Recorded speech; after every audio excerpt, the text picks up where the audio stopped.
Evening, and welcome to the Azeroth Review, weekly show where we just talk about anything World of Warcraft related. And obviously there... Oh my god, will you stop? Obviously, last week Blizzard did their live Q&A. I was actually going to do a video on it. As you'll notice, I didn't. Yeah. There are a few things in there of interest. We'll just have a little discussion here. Yes, they are still, for the third time, have mentioned a level squish. So the way the level squish thing was going is back in BlizzCon, Ian Hazacosta said, you know, because obviously there was a lot of pressure on them to do a level squish. And Ian Hazacosta said, well, you know, let us know what you think. But then he basically threw out a major disadvantage of it and said, do you really want that, do you? So I took that to mean almost he doesn't really want to, he just wants to make out that they're entertaining it and then turn around and say, no, it turns out most of you didn't want it after all. Because they say that about all sorts of things. I'll leave that alone. But obviously having mentioned it again twice since, maybe it was the case that the technical issues, evening Fraser, the technical issues are maybe not as daunting as they first thought. You know, because I will give them this. It might well be pretty bad in the short term because what he said at BlizzCon was, you know, if you thought that the item level and stat squish that knackered the game for a few weeks, in fact, some of it was knackered for ages longer. Most people didn't notice. Back in January, whenever it was, you wait to see what would happen if we did a level squish. But it's worth it. What are my thoughts on regarding Blizzard dropping the ban hammer on Preach and other... All right, okay. This is where you're going to have to help me out now. I saw something, but I haven't looked into it. If I'm going to be completely honest with you all, there's another YouTube channel I'm spending quite a lot of my time on at the moment. So things that Blizzard are saying about the game, I am keeping very careful eye on, as I always, because that's what interest I have is on. Things about in the community, I'm sorry I've been out of the loop completely for at least a week. So go on, tell me. I have heard something, but I don't know details. You will have to tell me. But you know, I was, you know. What I've been doing the last few days, I've been listening to the live Q&A and going through some things like that. Oh, this is sounding juicy. What don't I know? You're surprised they didn't see it coming since they broadcast it. Guess who got a 31-day ban for going up 2 levels? What is this? It was... because I was seeing things on Twitter, not specifically about any individual people being banned. I didn't know individuals had been banned for it. But I knew that there was... And obviously, whenever there's like an exploity thing, it's always a bit like... So it was banned for experience pot exploit. Splitting stacks let you stack the buff. Now, okay... You're going to have to furnish with details. I don't want to say what I would say in a situation like this. If a veteran player who understands how the game works did that, they know that that's not what the what the definition of an exploit is. If you take advantage, you don't necessarily have to hack into the game or anything like that. If you take advantage of a bug in the game, and you know that's not how it's supposed to work, and you do something deliberately to take advantage of it, that's exploiting and that is bannable. So if a veteran person, a veteran player of the game who understands the game and understands how it works, did that, and they didn't just do it and realize, oh my god, I didn't know that, I'll report it and not do it again, that'd be all right. If they carried on doing it, that is an exploit, and you can't really complain about getting banned for that. That is an actual exploit. Unless you're going to furnish me with other details that give mitigating circumstances, I'm going to suggest that like a novice player or a new player or something like that might easily fall foul of it. But a veteran player, no, they know what they're doing. So they start lots of them leveled in a matter of hours. Right.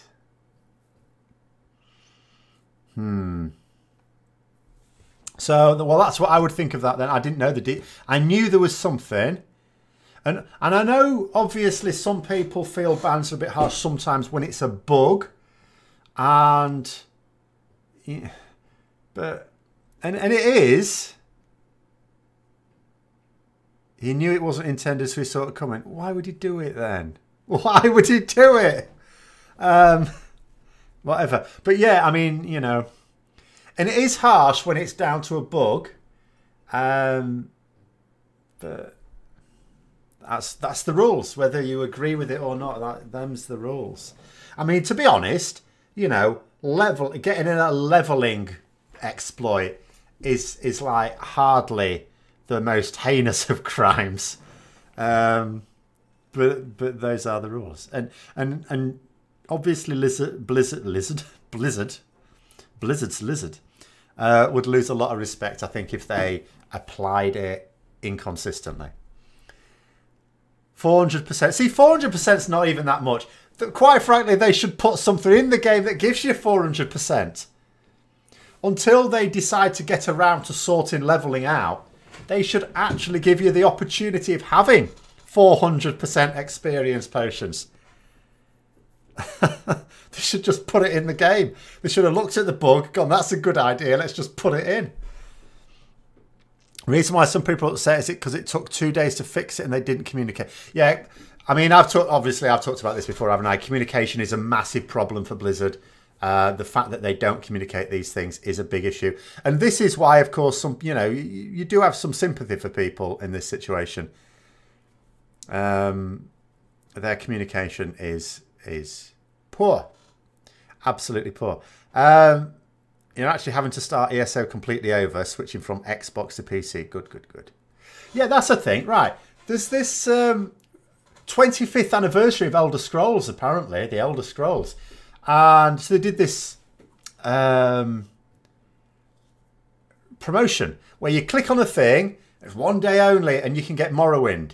Now, I never played Morrowind, but a friend of mine used to, and he always raved about it. I thought, oh, maybe I'll give it a go.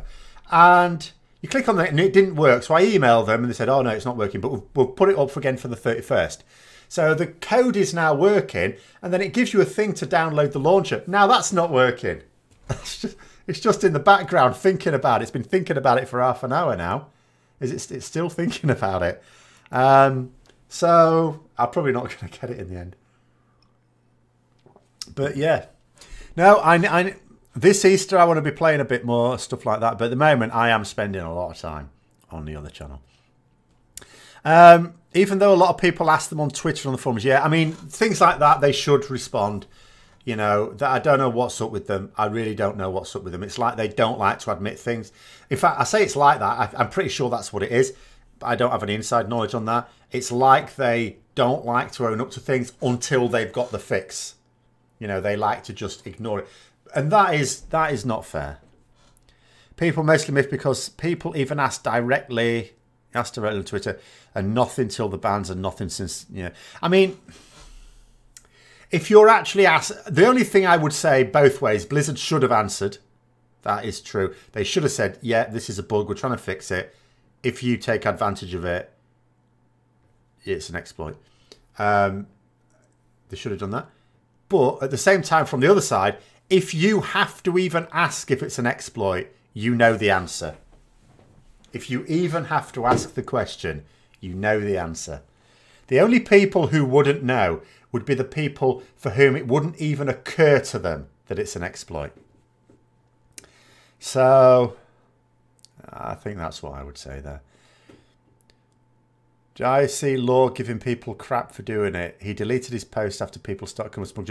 Yeah, but again, how is this man a community manager? He is like the worst person to put in charge of personal relations. It's terrible.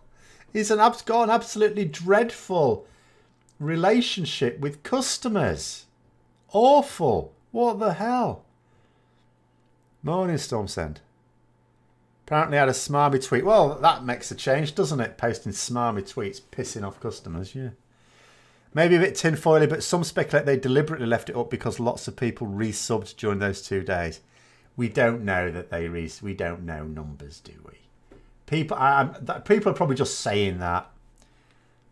If people are unsubbed from this game, it's because they don't want to play it. Being able to level more quickly isn't going to bring... you know, maybe there's the odd person that would go, I'd like to level another character, but it takes so long. And if they can do it 4 times faster, maybe that would change their decision. I cannot believe that of a lot of people. I do not believe a lot of people subbed as a result of it. I fail to believe that. So no, I don't. I think that is proper tinfoil, like you say. Also, essentially the same bug with a pot that people used to do. Agatha in Legion, one of the Mage Tower bosses. I don't remember that. Do I remember? Oh, I didn't do Agatha. Did I? Did I? What was the name of the boss I did? I don't remember. I don't remember a pot bug. Anyway, well, I mean, bugs happen. You know, these things happen. Your house is coated in tinfoil. That's going to become awkward for your neighbours in the summer. But yeah, but no, there were a couple of things. I mean, there were some all right things. In the live Q&A, there were a couple of things that annoyed me about it, though. Maybe they resubbed to get the new Heritage armor, probably just to add fuel to the fight. Yeah, I think so. Apart from anything else, no one but Blizzard knows what the uptake of subs is. Right, we can't tell. Occasionally, someone happens upon something where you can infer information, but no one actually knows. One wonders what in the world Law's boss is doing. Surely Law has shown he needs some direction on how to execute his job better. I don't know. You know, the whole attitude in Blizzard seems to be them and us, like I say, and it's been like that for a while. Oh yeah, Sigrun, that was it. I didn't think it was Agatha. Fury Warriors. Was it one of the Death Knights as well? I seem to remember the name. There are a bunch of more people playing and queuing into leveling dungeons and stuff. Very notable uptick in guild activity. I mean, that could have been something else, though. Wasn't there a time walking last week or something? I don't remember. I'm missing it all. No, I'm not yet. I've almost abandoned the notion that I even play this game anymore. I still have the subs going. That's pretty much it. You're sad you didn't get a funny Talias and Evertal skit about it. Oh, did they not? Oh, you'll have to suggest it to them. But yeah. I'll tell you what I was most annoyed with, though. There were 2 things, that, as I say, that annoyed me. One of which was on Transmog. We're talking about Transmog at the start before we started. One of them was on Transmog. And it was the fact that they were talking about loosening. You know, they were a bit conservative to begin with. And I'm saying, yeah, you're bloody right you were. And they were talking about loosening it. I thought, oh, fantastic. Been waiting for this for ages. They've finally realised that their own arguments are a load of crap. Brilliant. And what did they say they loosened it to? Oh, you can use the rolling pin. Oh no, that was too silly before. How going around with a rolling pin or a fish in your hand. No, we can't do that. That's not loosening it. For goodness sake. They should just... If my plate wearer wants to wear Kultiran leather, then they should be able to do it. But anyway. Preach said he got a lot more people from his stream resubbing. I mean, that doesn't necessarily mean... I mean, you don't resub to a game and go, right, I can now play this game. I'll tell you what, I'll resub to someone else to watch them playing it. You know. All of these things, I don't make any link at all. Didn't he level 6 or 7 characters from 110 to 120 in one day? Yeah. I mean, to be honest, though, at the rate it takes to level a 400% buff for a veteran player, not a new player, a veteran player, it should be something you get. I can't even remember. Hang on, what can you even... Like, I think in Elder Scrolls Online, you can just get pots that boost your experience by 2 or 3. I don't think you even have to pay crowns. Like, it's one of the daily rewards sometimes. At least 200% you can get for some of them, I'm pretty sure. You know, just put them in the game. Just let him properly boost it. 400% doesn't sound excessive to me. To someone who's a veteran player, they've got character at level cap and they just want to blast a few more through what is the piss poor leveling experience. Or at least it's piss poor for the length of time it takes. You're working on a Kulturas warrior. Going slowly, only level 72. Well, he said it's not even halfway there. Was it really Preacher's fault? It was, because he knew it. A player like that, if it was if it was not a veteran player, if it was not a player who really understood how things work, I'd have sympathy for them. A veteran player, like, no. You know what you're doing. And you know it's an exploit, and you know it's bannable. What if he'd not taken advantage of the bug and Blizzard chose not to punish anyone? No. Well, you still haven't lost anything. But also, like I say, Blizzard were bound to, because they have to be consistent. They can't afford to look like they're favouring people. If people resub for that, you think it says more about the levelling process needing rethinking than anything else. Well, I mean, it does need rethinking. On ESO, you can get 150 and 100 more during an event. There you go. Why not just let people who've levelled loads already start at 60 or higher even? Right. I mean, let's be more radical. Why not? Given that all of the content pre-level 100... If you're focused on Battle for Azeroth content, all of the content earlier than that is useless. Legion, the worst, I think, really, because they've even removed the artifacts.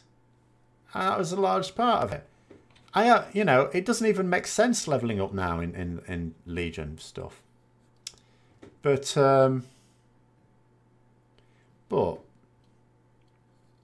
why not just let people start at 110? How about that? Hi, Disco Dave. They might as well. At least until they've sorted, you know, this long-term plan they've got for leveling. I mean, if they got that sorted out, fair enough. But for now, I don't know. I mean, there's no brilliant solutions. But getting people to level from 1 or even 20, if it's like a allied race, to 120, it's painful. It must be turning so many players away. I mean, that's probably why people think a load of people resub just because of this. Because they know that the thing that puts off a lot of people about creating a new character is the levelling is such a dreary experience. Not in a reasonable amount. It's not like crap. It's just for the length of time it is. Especially when your focus... Like, if your focus is on getting to level cap so you can do the stuff at level cap... All the rest of it just becomes more and more like a chore. It's not interesting in itself. This is why I like Elder Scrolls Online so much, because you can do, you know, the new expansion comes out, you know, you can have a new character, you can go straight into that content. Straight into it. You don't have to do the other stuff if you don't want to do the other stuff. I generally do the other stuff anyway, because I like to do it in an order, but you don't have to. Talking of communication or lack of, Blizzard could instantly communicate with everyone with Realm server-wide messages like the warning when a server is going to restart. Well, they do that. Have they stopped doing that? They used to do that. You think Blizzard did the right thing? You're just trying to get the opposing view out there. Well, yeah. I understand the point that Blizzard should have communicated it. They should have done. But at the same time, they can't not punish people.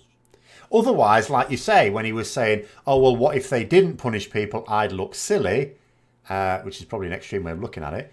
The fact that's why Blizzard had to do it, to make sure that there was never a situation in the future where they said, well, last time you didn't ban people, why are you banning people this time? They have to do it consistently.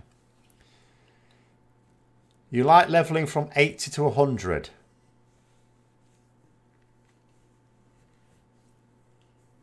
No, I wouldn't do that. I wouldn't like doing that.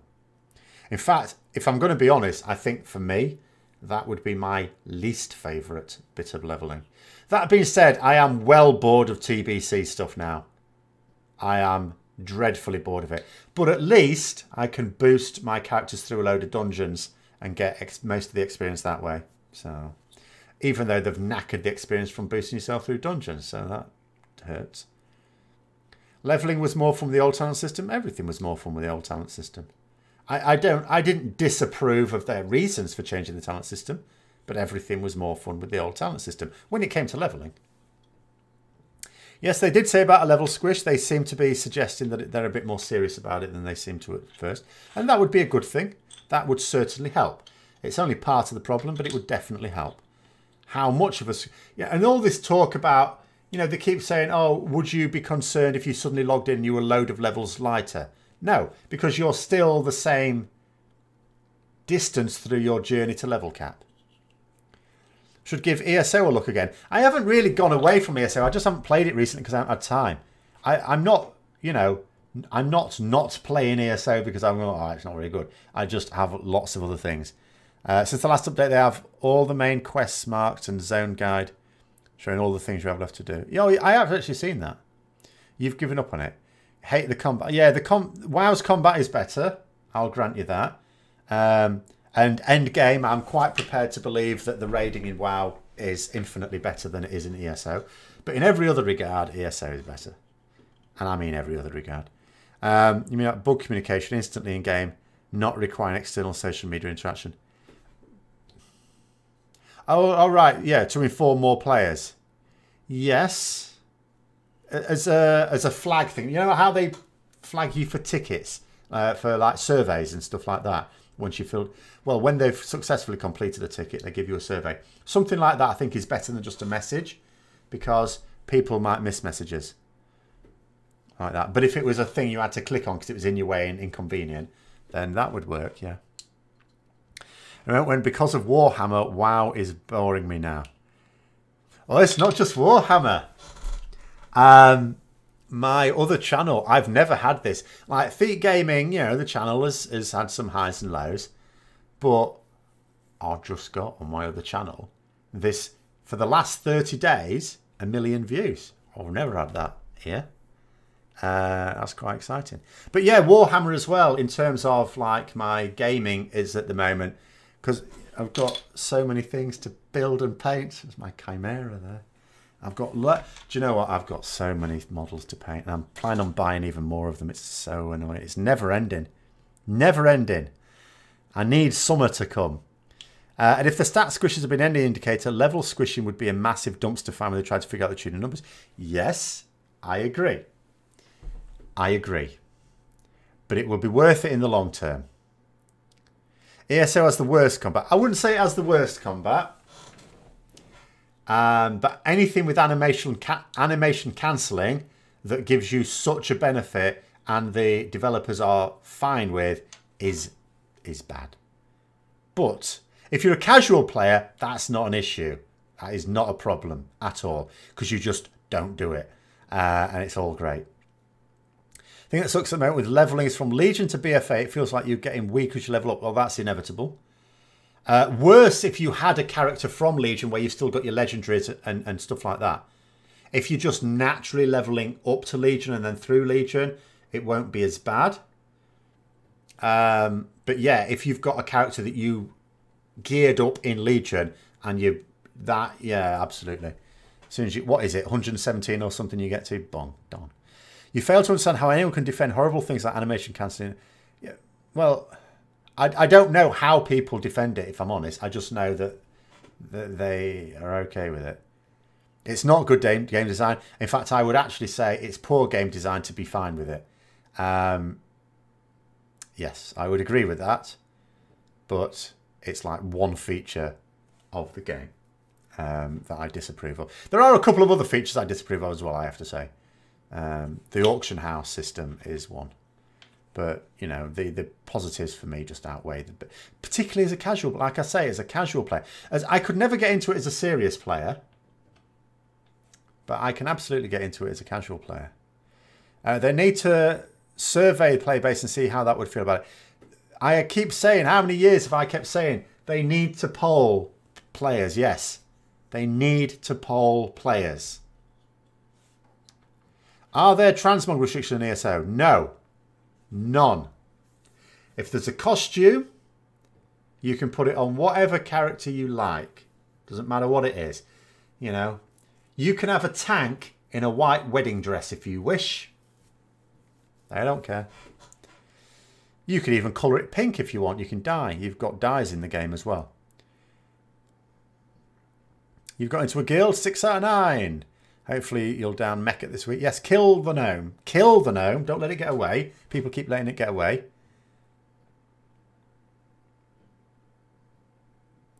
Oh, the way some ESO players defend it's the original because you're a noob. Oh, they're arguing because it takes skill to do it. It's therefore good. Right. Yeah, I've heard that argument in a number of games. That argument's existed even in WoW, to be honest. You know, there's been aspects of WoW gameplay that require certain levels of knowledge but are not themselves fun or intuitive that people have defended as, well, it's more difficult to do, therefore it's a good thing. You know, it's good because numbers. And it is good that a class that is going to be played by someone who puts in the time and the effort to build up skills and will distinguish themselves from similarly geared players who don't do that, that is a good thing. But how you do it is also important. You know, you can't do it by having counterintuitive gameplay. That is not good. The thing that you would only come across in a theory crafting community, and therefore, you know, just a good player who puts a lot of time into it would be unlikely to come across. That's poor. In RuneScape, they have polls that you can only vote on if you have a certain level. And I remember, you think they should have a system like that in WoW? Yes. Yes, I like the idea of excluding people from polls. Anyone with a gnome character on their account is automatically excluded. Yeah, good idea. Excellent. The end game in ESO is basically dress up Barbie online. Wow. But then people like that anyway. This is what I keep trying to say to Blizzard. I'm not saying replace the good stuff, but people like to dress up their characters. It's nice.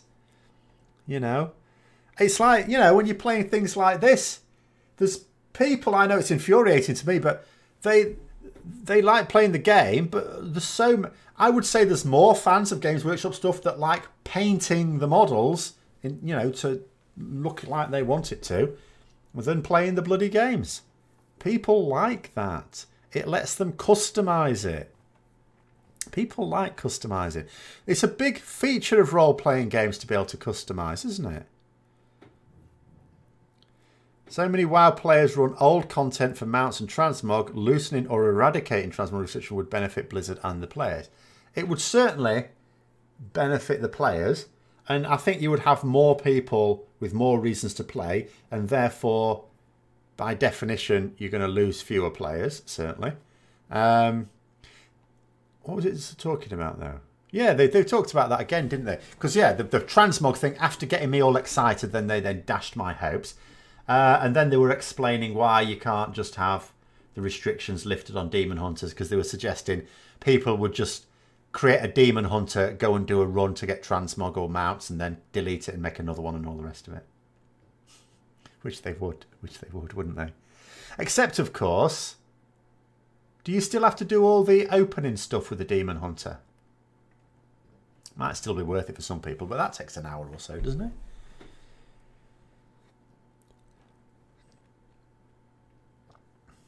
For Warhammer, you'd rather play the game, but that's never good. Yeah, so would I.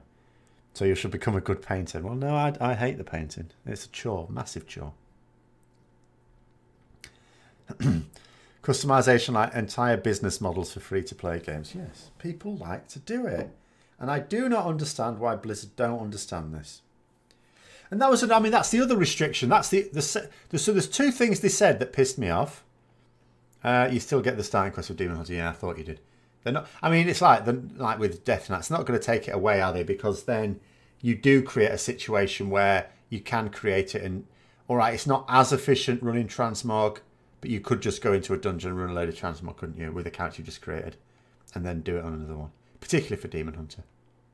But anyway, so they also talked about raiders. So again, they were talking about the restrictions that there are, like raiders. You know, like raid loggers. They were talking about raid loggers and these people who, you know, want to raid, but they don't want to do all the peripheral stuff around it. And as he was talking about it, and he was sort of saying, you know, they should be able to do that, I was actually, again, perking up. I think they did this before the track. I can't remember. Doesn't matter. But I perked up a bit. I thought, ah, great. Because, you know, I cannot tell you how many good raiders, and I mean good mythic raiders. I'll be honest. I don't like the idea of raid logging. I didn't appreciate it when raiders would just come on for the raid and you wouldn't really see them about because it's not very sociable. But if a guild has got a few of them and they're good raiders, you accept it. You know, you accept it. But I cannot tell you how many of those raiders were lost to the game during Legion. And it's possible more still have gone in BFA.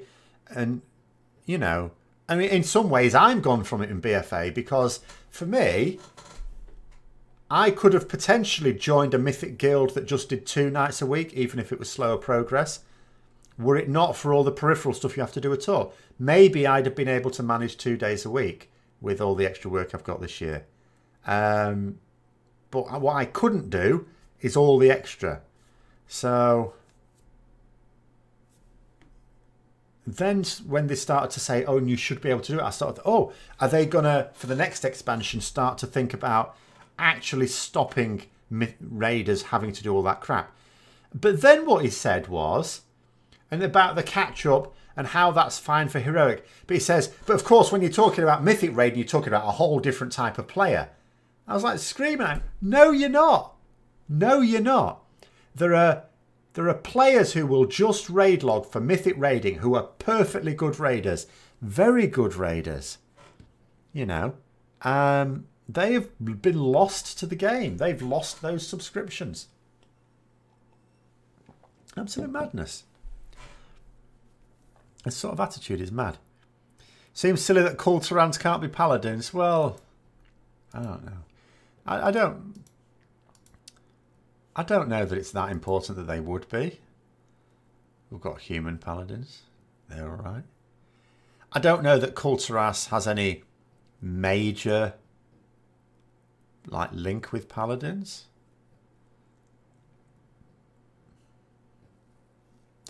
Alliance indeed already does have options for paladins as well. That's another thing. This is why Final Fantasy XIV cuts down on raid preparation. I mean, yeah, there's nothing wrong with having raid preparation as long as it's something that a good player can do efficiently. Making you do another involved part of the game to be able to raid is not on. Is not on. Can we pull up subscriptions of WoW currently? No. No, we can't. Can't get access to them at all. The only reason we even know that a crap load of subscribers left the game is because someone happened upon some information that sort of slipped out. And they inferred things. It wasn't proof. They inferred things. But then, given that Blizzard went on a charm offensive for the next few weeks, I mean, something was up there. And it's not like... Because everyone was wondering, oh, have they suddenly decided to start communicating to us now? But a few weeks later, they just stopped dead again. They just stopped it completely. New feature coming to next WoW expansion. In order to Mythic Raid, you must pay extra $10 a month for the privilege. That would be better than having to do all the raid prep. Having to do Bloody Islands or PvP or any of that crap. Still waiting for the Night Elf Paladin. Yeah. Well, I mean, it's been teased, of course, because there is one in the lore now, I suppose. Why can't all races be all classes? We know the reason for this. It's the same answer to every problem in WoW, which is gnomes. If it weren't for gnomes, and maybe Tauren, you probably could make a big argument that actually there should be no race class combinations not allowed. Unfortunately, gnomes are a thing. I mean, because Tauren already are paladins, that argument is no longer valid. But it would have bloody well been if I'd have been around when I knew they were making that decision. Final Fantasy XIV. Oh, hello. Balances that with great casual content, so it somehow works for me. Yeah. It's a shame I've never really been able to get into it though. It's just a style thing for me. I just don't like the style. Some games are just like that. Take one for the team and apply to work in Blizzard accounting department. You report fine as you're here. I think you'll only be able to report them once and then you'd be dismissed. And also, I don't think they just let any old person see them. I don't know. But I'm quite sure that they would be dismissed. That seems backwards on Ian's canon part. Raid logging is usually higher in Mythic because Mythic raids are the only things that engage or challenge into them. That is a good point, yes. I'm not saying that I've ever been in guilds where there's been a lot of raid loggers. Except, of course, during the downtime at the end of an expansion. Then you only log on once. But that's once you've already got it on farm. But yeah, no, I think that's a very good point, actually. Yes. I mean, Mythic Plus, sometimes, you know, you do get some raiders, obviously, who also like to do high-end PvP and high-end Mythic Plus. But yeah, most raiders just want to do the raiding, that's true. You just looked at their stock, it's carried on. Do you know what? I haven't looked at it for a while. It carries on going down. Do you know what else? Did you notice this as well? When Ian Hazakostas referred to the name of his company, he called it Activision. He didn't call it Activision Blizzard or Blizzard. He said Activision, didn't he? Now, to be fair, he was talking about people reading financial reports, so it wouldn't necessarily. But then the Blizzard stuff is separate as well. You can read the separate figures for Blizzard in there. So I thought that was interesting. He actually referred to it as Activision rather than Activision Blizzard. I don't know where anyone else caught that. Let's have a look here. Oh, yeah. It has gone down again, hasn't it? It's quite incredible, isn't it? Incredible. Oh, not to worry. It's higher than it was 2.5 years ago. But yeah, wow. There's a lot of people that might still be raiding if they didn't have a massive list of chores to do. I am certain, I'm not kidding, the carnage I saw in players leaving the game during Legion, because I didn't just see it in guilds I was in. As a recruitment officer, I was constantly talking to people in guilds that were dead or dying, trying to recruit them, and I got a very wide picture. I'm still not saying, oh, I got this great picture. I'm still one person talking to a limited number of people. But the consistent picture I was getting was that guilds were going down the pan because they couldn't get players. Players were leaving because of this massive list of chores. It was a consistent theme I was getting. I am certain they have lost a shitload of players because of it. And also, when you talk about raiders, mythic raiders in particular, although you'd say, well, that's a small, a minority of the overall player base, which it is, but they're still people paying money.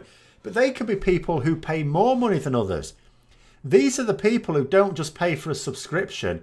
They'll sometimes buy WoW Gold. They'll buy a BlizzCon ticket, like a virtual ticket or something like that. They may pay for WoW services, transferring between guilds. These are players that, on an individual basis, can pay 2 or 3 times as much money to Blizzard as a casual player. In my case, it was loads more than that. You'd make a gnome druid. See, that's exactly why we wouldn't have a complete, choice of class and race. This is exactly why not. Hold on. Wait, I'm missing what? What? Hands off your cow people. I have no objection to cow people. Just it's cow paladins. Do you know when Avenging Wrath is used, the 20% crit increase is not showing the stats interface? I did not know that because I have not played for some time. You still want to know how Taurens can be monks? The animations are pretty hilarious. I want to know how gnomes can be monks. The Tauren heritage armour does look very nice. Anything that covers up as much of them as possible is bound to look nice. So if they put Azerite power in raids that was equal to what you could farm outside, do you think Mythic Raiders would not do both? Well, this is why, when the whole notion of artifact power has even been touted at the end of WoD, people were saying that what's really needed is a level cap. If you had a level, like a level cap, a weekly cap, of how much you can get. So what this should do is this should say, right, this is your weekly cap. You can earn up to this much. And you can attain that weekly cap by either doing so many raid bosses, or doing so many Mythic Plus dungeons, or doing so many battlegrounds, or so many arenas, or so many world quests. And if they did it like that, people could choose what content they want to do. You still have this feature that is encouraging people to play the game on a week-by-week basis, but you do not force good players to play so much of the game that they don't enjoy, because as you say before, it's below them, that it becomes a chore and therefore not fun, so cancel subscription.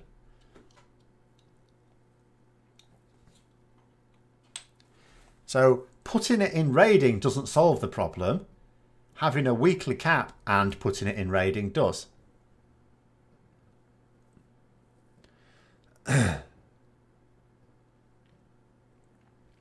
Annoyed you this Arathi Basin AI comp stomp? I haven't tried that. I haven't tried anything recently. It's confined to 110 to 120. Why did Blizzard consistently miss a chance to add to the leveling game? That is an excellent point. It should be available. Well, isn't Arathi Basin... When is that available from? Is it available from level 20 normally? I can't remember. But it should be available for all the level brackets, yes. I don't understand why it wouldn't be, quite frankly. And as I completely agree with you that, yes, it misses an opportunity to add to the leveling experience.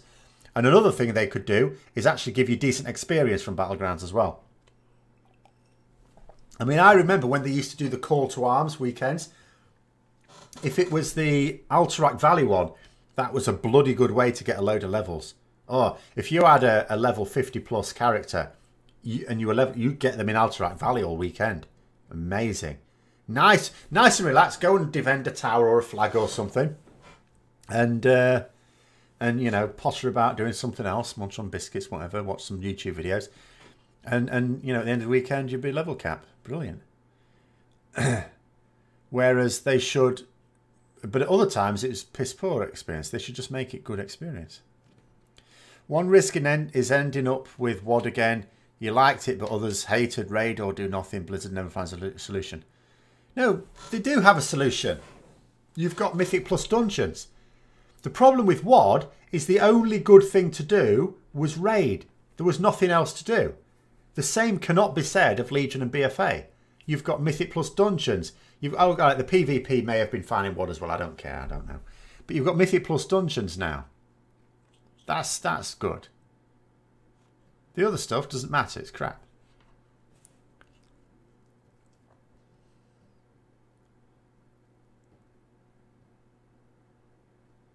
You want to know how Kulturan humans can be rogues?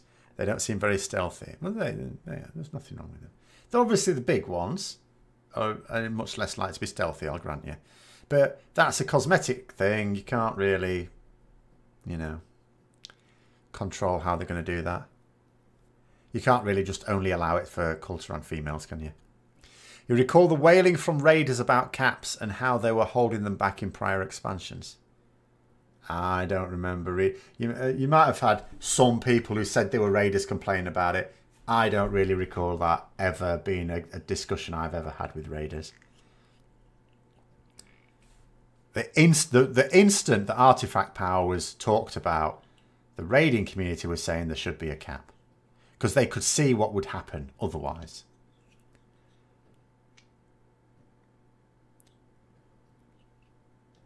Why can't you gain more rep than this? You have to have the gear locked behind it. Why can't you farm Azerite power so you can unlock these other traits now? So it's the new complaint. Well, the bottom line is, what would they rather? Complaints or people actually just pissed off and stop playing the game? Most complaints for caps came from casual players that can't always cap every week, which is why the solution should have been to have a rollover so you can't be permanently behind. I mean, the bottom line is the way they're doing it now is costing them players.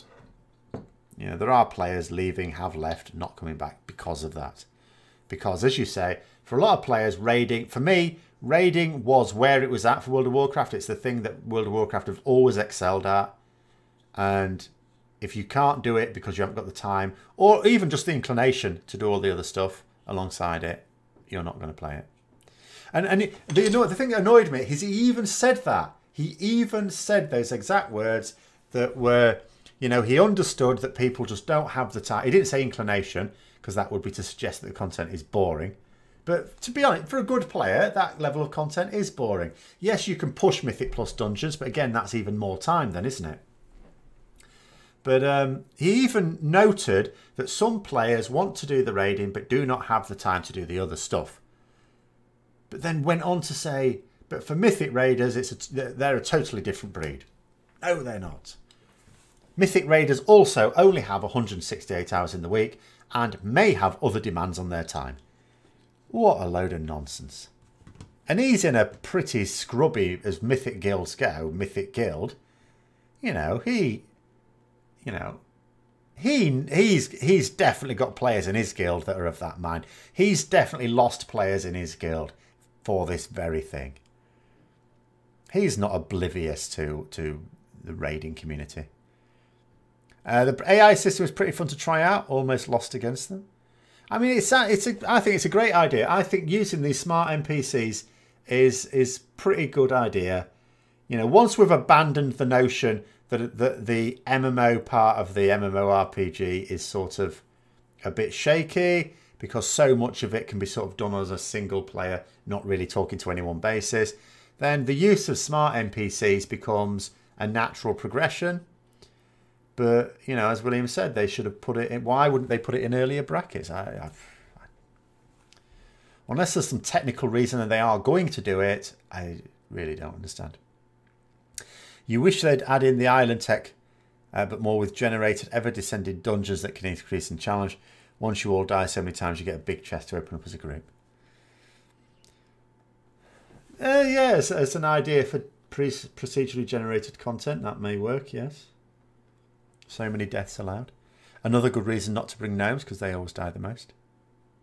Mostly because I've arranged it. Imagine having an Amani catacombs to explore, events that randomly spawn and each level increase difficulty. Every player has only 3 lives, so that's a limiting factor. Now, I'm not sure about that. I'd rather the party had so many lives. When I played a bit of a beta of Ashes of Creation, it was in a PvP scenario and you were in a team. And the thing is, it was like you had to get to the centre of this thing. There's this firestorm coming and it was basically last man standing, but you were in teams. When you died, you were dead. There was no coming back. There was no resin up or anything like that. You were permanently... If you died right at the start, you were dead for the whole thing. It allows you to flit your screen so you can see through another player's eyes on your team. So at least you're not staring at your corpse when the action's moved on. But that's not actually fun. That's not fun. And you know some people are pretty clumsy. And also that would exclude people, wouldn't it? You'd have a team and it'd be like, let's bring Johnny along. Johnny's good for a laugh. Oh, but Johnny always dies. Now, it's one thing to allow them to use up your party's allocation of deaths. It's another thing if you only get your own allocation because they're gone. They're gone almost straight away. So I would modify that aspect of it if it were me, to be honest. You hate it when that happens. They almost realise where their plan doesn't work and then skip over it. They do it every time though, don't they? They acknowledge things that are self-evident and then make no sense with the next thing they say. Do I think WoW is in managed decline and perhaps WoW Classic is a test for managing the game in maintenance mode? I can't say definitely not. I don't get the impression from the developers that that's the case. Whether it is the case from higher up, I couldn't say. It is in a decline, and if it's going to be in a decline, you may as well manage that decline to keep it going as long as possible. So it would have some credence, that idea. The Comp Stomp AI was a good bump in skill over Islands.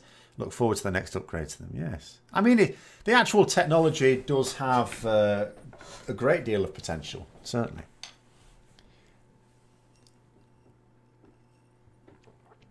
They can use their AI for world quests as well. Might make it more exciting. There comes a point, though, because your world quests are supposed... There comes a point when you do have players that are not that good, and you don't want even the lowest of the low content to be too challenging for them. I'm not sure I would put it there. I would keep it in group content. I would keep it for group content, if I'm honest. Or maybe individual scenarios of particularly epic events, like, for example, the Mage Tower type stuff. Blizzard have recently shared a list of what to... Yeah, I saw that list of what to expect in 8.2.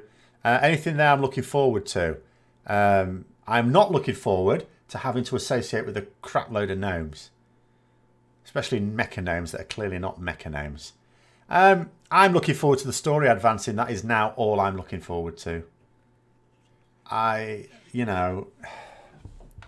It's very disappointing. I am just moving further and further from actually playing the game. So the gameplay itself doesn't engage me. The story still does, but that's only because I want to see it concluded.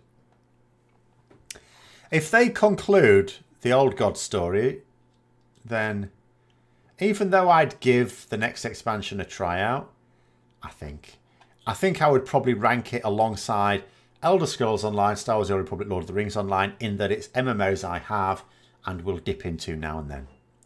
I would probably put it at that. You're playing on your oh, I can't say the word now. Your rogue at present. You died so many times already because you listened to me. There we go then. It's having some effect. If you were listening to me, you wouldn't have made...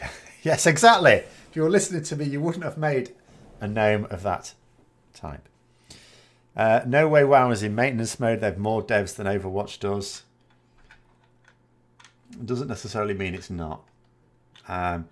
Remember, it makes a lot of money. It's not like they can make more profit by, you know, if by maintenance mode you mean massively reducing the team to produce it, that would be counterintuitive and certainly counterproductive, because it is making so much money still, even with potential loss of subs. It's a ridiculous money-making machine. And they only ever put a few % of it back into development anyway. So there's no need to reduce the size of the team. That's not going to help their profits at all. But it could still be that they are... I mean, they only have to really be thinking about when it ends before you're automatically in some form of maintenance mode, aren't you? Because that's the point at which you... Because basically, when the game was... For the first few years of the game, it was, how can we grow this game? Now, do you get the feeling they're thinking, how can we grow this game? You know, I get the feeling they're thinking, how can we keep this game going? Well, that's a fundamentally different idea. I can't know that. I have no idea. And the idea of, because new technology comes in each expansion, that's not necessarily to grow the game, because that same technology could be used for other games as well. So they could be trying it out for other things. You know, they may or may not be. You hate rogues. You made it as your least favourite race. All right. So you're deliberately getting it killed. Okay. What about this being able to not show anything but pants? You can just... Oh, yeah, because they're going to... Yeah, they're taking chests off the transmog thing, aren't they? You can just see all the female bells running around in a bra. Well, the thing is, depending on what class you play, you can actually have just pants. There's some transmoggy things, for leather at least, that are just little furry pants. You know, if you want to have your female human or blood elf or something running around like Raquel Welch, then you can do. You can already do that. Well, when the chest thing goes. Mind you, let's be honest, most plate chests for a female character tend not to be all that, you know, covering.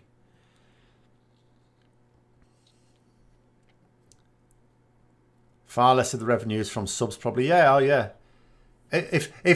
Well, I don't know though. This is what gets me, because I keep following some guy who worked at Blizzard as a CD developer, and he's still, so he must still have people there that he talks to. I don't necessarily know he finds out anything he shouldn't, But he's still fairly convinced it gets most of it from subs. I could work it out. I could probably work it out if I could be bothered. I'm not doing it right now. Or would I? Well, let's see. What are we saying? What do we think? What's it cost for a bloody sub now? I'm going to say $10 just for the hell of it. So, and if let's say they've got 2 million players, $20 million a month, let's say. I don't know. So that's like $250 million. I think it makes. I think I seem to remember on the financial report it makes about $1 billion a year. So yeah, you're probably talking, even if it's just 2. Mind you, last year would have had double the number of subs, maybe. So maybe last year subs accounted for about half of it, and maybe now it would be down to about a third of it. I don't know. We'll have to see at the end of the next financial report. But it's possible that, you know, I don't think subs are the major portion of it at any rate. You wonder if Ian is serious about putting community back into the game by his statements in the Q&A. I don't believe a word of it. He has deliberately put things in place to keep the community at arm's length. I mistrust everything they say. Whenever they say they're going to put something in terms of communication with the community, you look at the last few things they've done with regards to this. They stopped talking us during the beta. In terms of things they're putting these live Q&As. But these live Q&As are increasingly just trying to present a view that's completely wrong, or to try and discount arguments against it. Then they've done the changes with the MVPs, didn't they? Which is basically just to encourage people who will white knight for them. I haven't seen them do anything that actually is going to be beneficial in recent years. So I would mistrust it greatly. He would have had to have had a massive change of heart. And if he'd had such a change of heart, some aspects of his control over his developers could have been loosened immediately. We'd have instantly seen far more communication back on the forums because he could implement that in a day. And he hasn't. Warbear Woolies. Yes, that's it. I think that's it. You mean maintenance modes in the sense that they really aren't adding new interesting stuff? Oh, no, they will keep adding stuff. Why not? You know, I wouldn't view it as that. Because again, while it's making, even if its revenue at the end of next year turns out to have been slashed by a quarter, let's say, which is possible. If they've lost 2 million subs, then that is definitely what they'll have lost. $250 million. I would still say the amount they're actually spending on it is not very much. Doesn't cost much to pay all those people compared with what it makes. What do I think of dazar'alor Paladins now they're actually here? I'm fine with dazar'alor Paladins. I just wouldn't want to make one myself. You know, I'm quite happy with Blood Elf Paladins. Isn't the financial return much higher for mobile titles? Yes, of course it is. But at the same time, it's like this. It's like, you know, mobiles might give you better revenue, but why miss out on... Profit is profit. Why miss out on profits in the PC market as well? You know, revenue has for a while been higher for consoles than for PCs as well. But why not? You still make games for PCs, just not as much.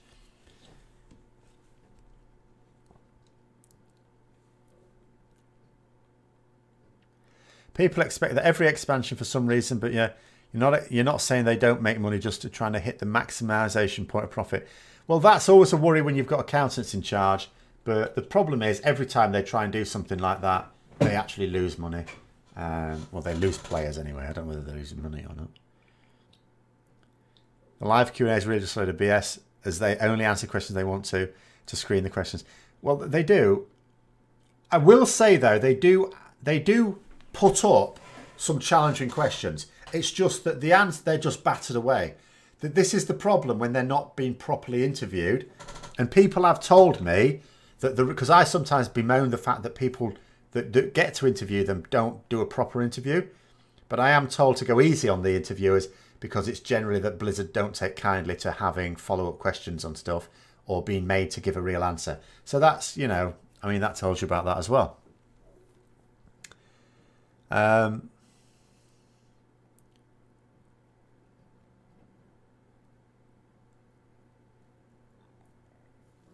not looking forward to the new here system at all. Hang on, have I missed what? What's the here system? Did I miss that? Hold on. I've watched it twice. What here system?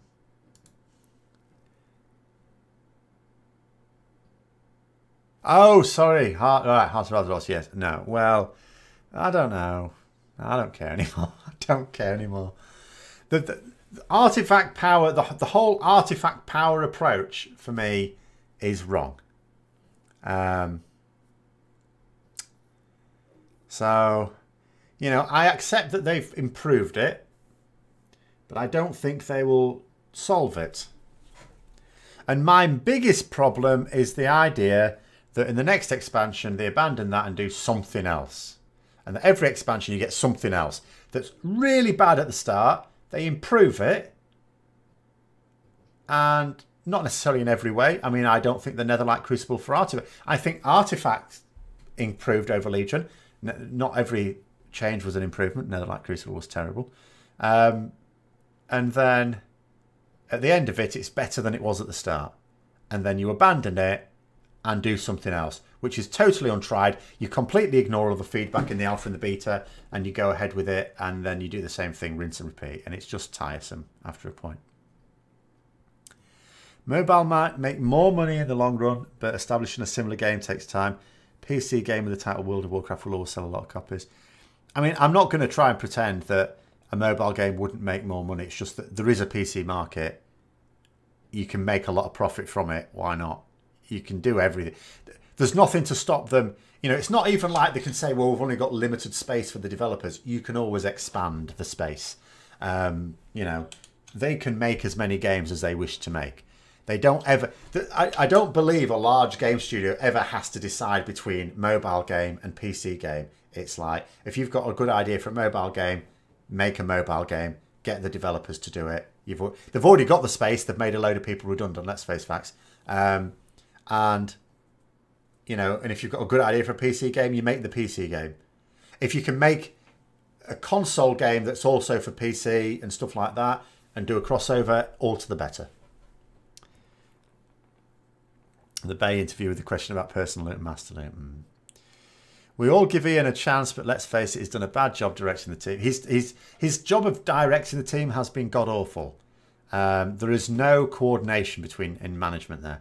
He said he was disappointed we did not have a pre-expansion event for BFA. It's his job to direct the team to work on one. Yeah, exactly. That's exactly what I thought. You know, he can't turn around and say, oh, yeah, I was disappointed with that too. It's like, you're the boss. You tell them what to do. In a way, I think the game needs to walk back this revolutionary ideas and go back to simpler things with just flat gear like in Classic and TBC. Well, I think they just fundamentally need to rethink what motivates players, because it's not power upgrades all the time. For some it is. But then those players will be drawn towards the higher level of content anyway. Do I think the next expansion will see a new talent system with more customization? No, I do not. I'm not saying we definitely... I see the artifact system as being how they add to the talent system. I see it as a secondary talent system, and I believe that's what... And I know they say it's not. Well, actually, they say different things. A few months ago, he said it was, and then more recently, he said it's not. But I see it as that, and I see their view of it as that's what it is. So I don't see anything else. Heard a few other YouTubers seem to indicate they believe it's coming. Are there any YouTubers that have any inside knowledge whatsoever? There are none. No. I'm not... Basically, there's a lot of YouTubers that will come up with what they would put in the game, and then how easy is it then to do a video suggesting that, oh, there are rumours that this may be coming? You know. None of them. I'm not aware, because I know some of the people who may potentially have inside knowledge, and none of them are YouTubers. Not one of them. They are very, very secretive. Like, remember, there's been times when I've done a few videos where I've tried to talk about something that's, you know, not quite been made public, and I've had to take the video down because apparently the developers have been throwing a fit about it. I've been blocked a couple of times. They are super secretive about it. The last thing they are going to do is blab to an actual popular YouTuber. They're proper control. Well, they're proper control freaks about this sort of thing. They only let them know things when they want it hyping, and they don't want anything hyping about the next expansion. Not a thing. They haven't announced it yet. They don't want anything coming out. So no, that will be, and I'm not saying, you know, that basically what that is YouTubers throwing out all sorts of things. You know, 10 or 12 different things as things they would like to see, and maybe they think their viewers would like to see. Do a video as if it's rumoured. And then maybe if one of them actually gets done by sheer fluke, they can refer back to it and says, ah, told you so, didn't I? And then it makes it seem like they know things. Common tricks, common tricks. If they did a level squish, what do you think they would make the new cap? I don't know. I would like to think 60 and keep it there and do a Paragon leveling system, which is account wide. Being a software business yourself, you think there's a limit to how many software projects a company can run regardless of size? Is there though? I mean, the only thing that I would agree with you on there is that because Blizzard are obviously so piss poor at developing management structures, then yes, it could become unwieldy. But I'm not sure if you can maintain the management. Like, international companies don't have a problem with this, do they? Banks don't have a problem expanding all across the globe. McDonald's don't have a problem doing this. You know, massive international corporations do not have a problem doing this because they can put the management systems in place. If Blizzard were capable of doing this, there is no limit. Well, Google and Microsoft indeed, yes.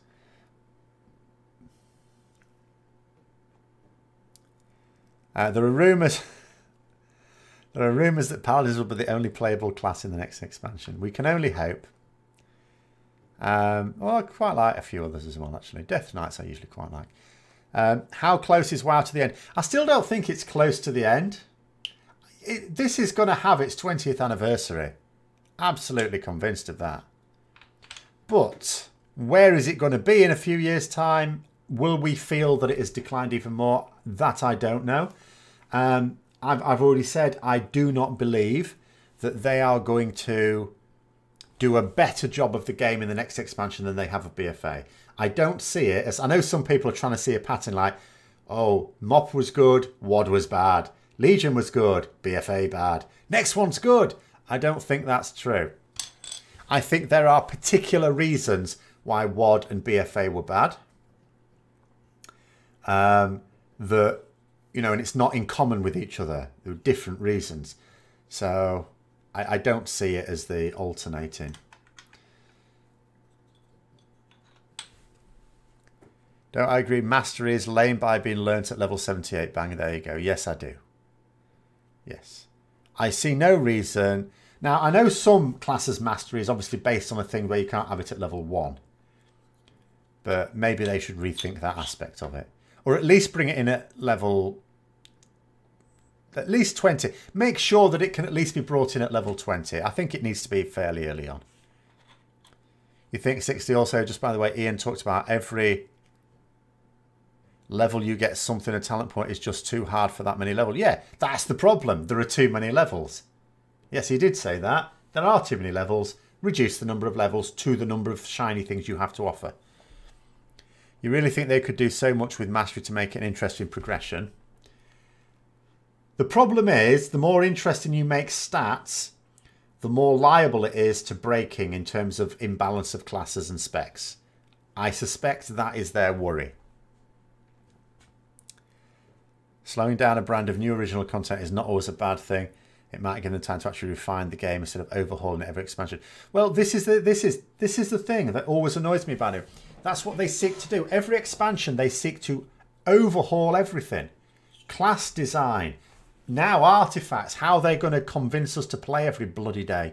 You know, things like this. They don't need to. Like other MMOs managed, Elder Scrolls Online may actually now have as many subscribers as WoW.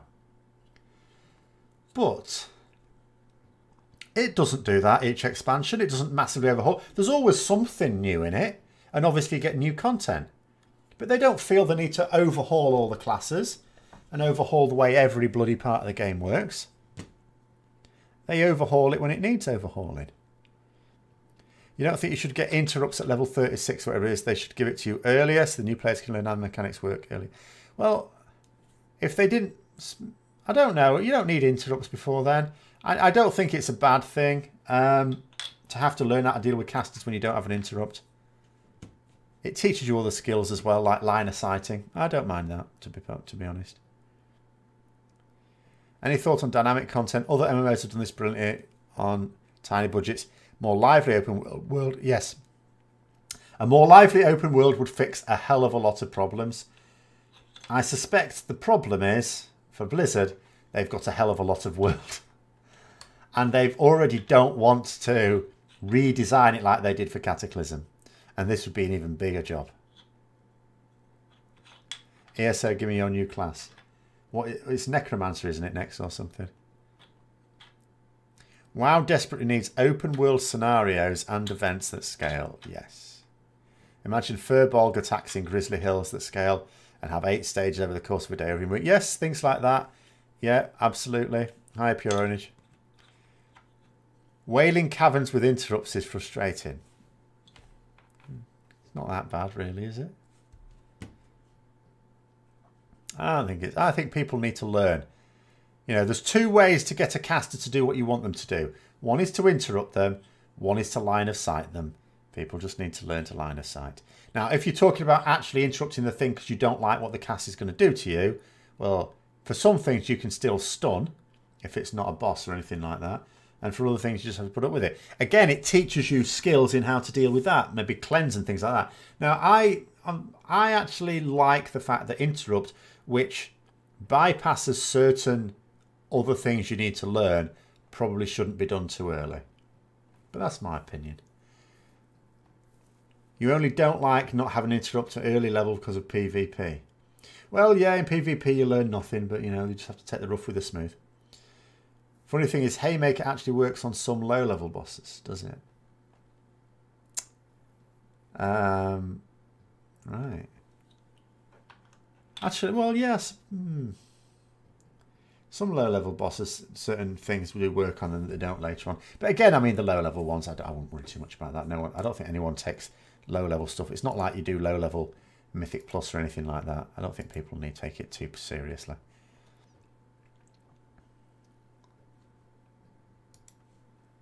But, oh no, what's going on? I clicked on a thing that I shouldn't have done. Will Blizzard open all zones to scale in like they should have? I'm not sure. I have to confess, like, I would like them to. I think it would make it a lot more fun. It's if they are going to do it, doing it at the same time as a level squish would make the most sense. But I have to accept... Well, actually, yeah. Now, what I was going to say is I have to accept there are actually, to be fair, this is actually an issue where I would say the community is divided. I know Blizzard say that a lot when they're just trying to justify something that the community don't bloody well like. Oh, well, we get views either way. No, you bloody don't. But on this issue, I think it is. I think there are people who genuinely want the brackets. But... if they did a proper severe level squish, that argument, and they changed the way you... it would go together. It would go together. But I do accept that there are a lot of players who like the level brackets as they are. See no reason why in the Time Walking week, the relevant zone scales you down to daily, to do dailies and just have fun there. Hang on, you see no reason why in the time working week.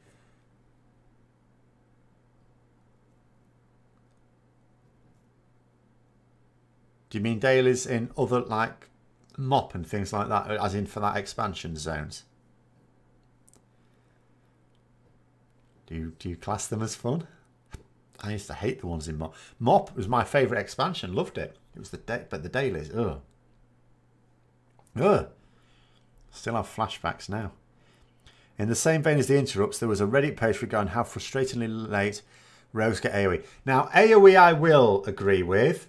I think you should get AoE much earlier on than you do. Particularly for tanks, I mean, but for everyone, rogues included. Yes, I would actually agree with that. I would go with that. I think interrupts, absolutely fine, being higher level and is beneficial in terms of the learn, because that's how I see leveling. I know William's going to disagree with me in a moment, but I see leveling as an advanced tutorial for the game, teaching you how to play the class, how to interact with the world, learning the lore, the storylines, and all the rest of it. That's how I see leveling in an MMO. But like an advanced tutorial for the game. So bringing in AoE, which is, you know, something you ought to be using in dungeons, too late. If they did the level squish, how would the 1 to 10 no spec stage work? It could be 1 to 5 or something. It doesn't matter. You know, just what you want for that is a set amount of time to get used to the class, don't you? Base it on, say, half an hour's gameplay or an hour's gameplay or something like that. If you compress so much content now into 60 levels, yeah, you just, well, you know, it could just be at level 5 you get this thing instead.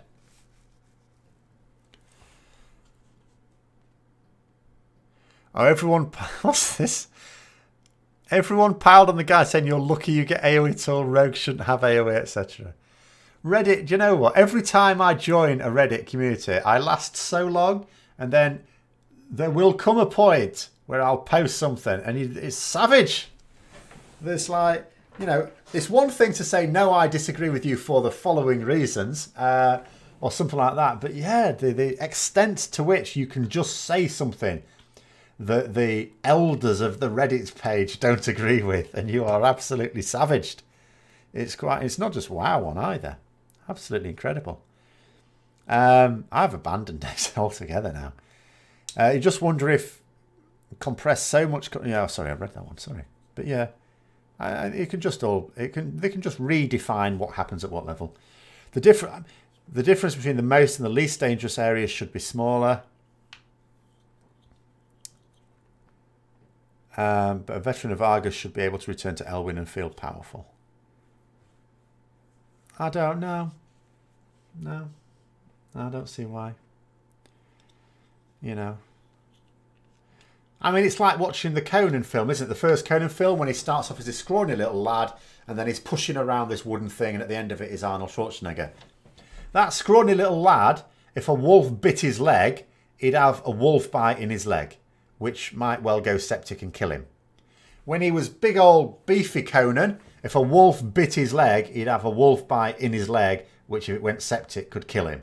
You know, it doesn't matter how powerful he became, the same sorts of things could still do you a serious amount of damage. So I think it should scale all the way through. Why not just give specs at the start? I think it's to ease you into it. Specs usually introduce a new mechanic. Like for Paladins, it introduces Holy Power. I like the idea of giving you a bit of time to get used to the basics of WoW combat before they put that onto you.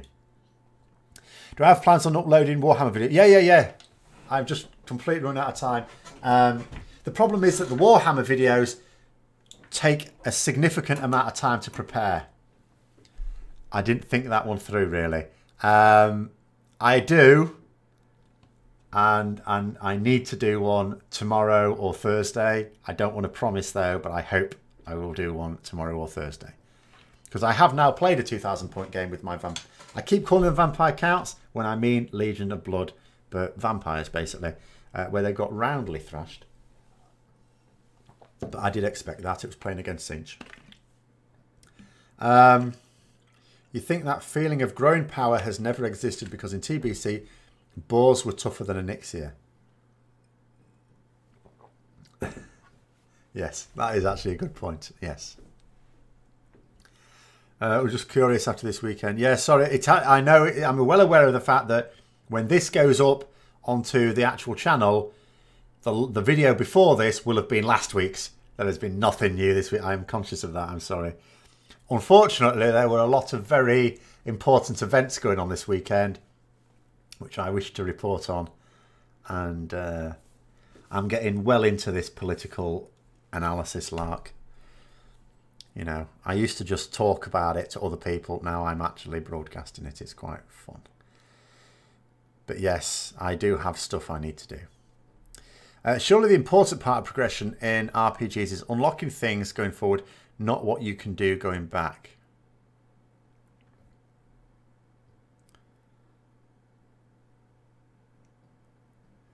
Well, what I would like of an RPG is when a new expansion comes out, that a new player can access all of those features. But they can't in WoW. You can access the features in most MMOs as a new player. Or at least, I don't know most MMOs. The MMOs I've played. Few of them, not all of them. I mean, Lord of the Rings Online, you can't. I mean, that's worse than WoW for leveling. WoW isn't the worst one. Lord of the Rings Online is horrendous. Utterly horrendous. There are more zones with stories than 60 level Squish characters could even visit leveling. My issue is, though, the stories in the zones do not indoctrinate you into the lore of the game. If someone were to level up, a brand new player, don't read any lore, anything like that, level through every single zone, right? Do the quests, and let's say it was someone who was interested in lore. If I gave them a simple quiz at the end of that level 120, I bet you they couldn't answer me the simplest questions. I don't believe people actually learn anything from the zone quest storylines now. I need to do Australia. I don't really know much about Australian politics. You know, I mostly know British politics. I know some American politics. A little bit of European politics. The further out we go, I don't really even know much about Canadian politics, really. We shall have a new class in the next WoW expansion, and like a sheep it will drag you back in. Please help. I do hope not. And if it is, I don't just want it to have a ranged spec. I must insist it has no melee specs. I have no confidence that that's what will happen. If they made it so you start in BFA, they'd have to bring up the old content to the same standard.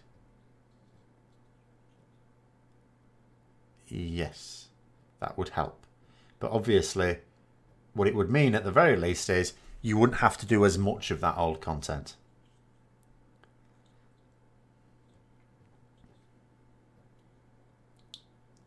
Because it's all irrelevant. You'd learn nothing. It will be a tinker. Once people stopped... See, this is what I was talking about earlier, about bloody YouTubers who come up with a thing and then people take off as if it's... No, they're not going to do a tinker. Ever. It doesn't fit their philosophy for class design. Because a tinker, by its nature, would be useful. Obviously, you balance that out because the obvious archetype would be a gnome and that would render it completely useless. They don't do that. They've taken utility away from people. They're not going to put it back in enshrined in a class. Won't be a tinker. They're not going to bring anything like that into the game. This is just something that someone said and people have run with it. You don't even know much of the stories. You only do zones over and over again. As you know where the quests are and what to do. A weekly event like this will be live on our political channel. That's why I'm not doing it live to the public. Because it would be impossible to control. It's been done on Patreon only. Well, it'll be more manageable, I hope. We'll have to see. But no, I don't think people learn. I don't think they don't learn about dragons. They don't learn about old gods, even though there's old gods pushed into your face with the Cataclysm redesign of 1 to 60, but you don't actually learn about old gods. You know, you don't learn about Titans, really. It's all very poor. But no, actually, I tell you that. There's a little bit, but that's only because of the quest at the end of Alderman, which was in since vanilla. So, whatever class it is, it should have... Who says there's going to be a new class? There's no necessity. I know they tend to alternate these things, but, you know, they've got too many already. There are already too many. The more people can cross-queue as needed roles, the easier it is to find a party. Yeah, but the more they do this, the more people are restricted from joining parties, because there'll still be the flavours of the month that people want in their party. And it's like, you're a whatever. No, that's a load of crap for this patch or whatever. No, we're not taking you.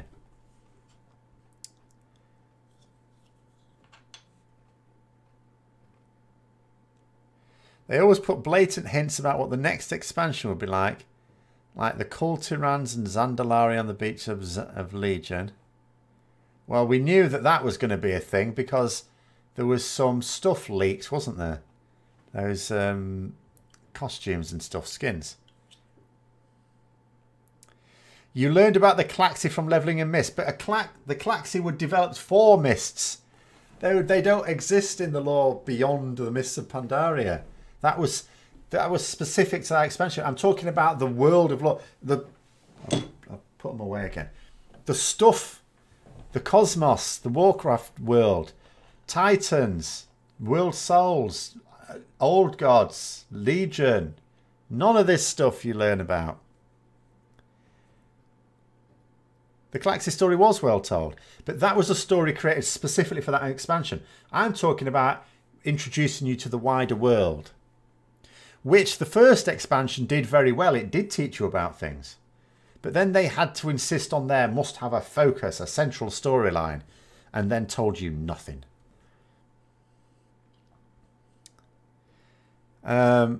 Just the one single... No, the original Patreon I've actually just deleted now. The Thete Gaming Patreon's gone. I warned people a couple of days ago I was going to close it down before the next payment cycle.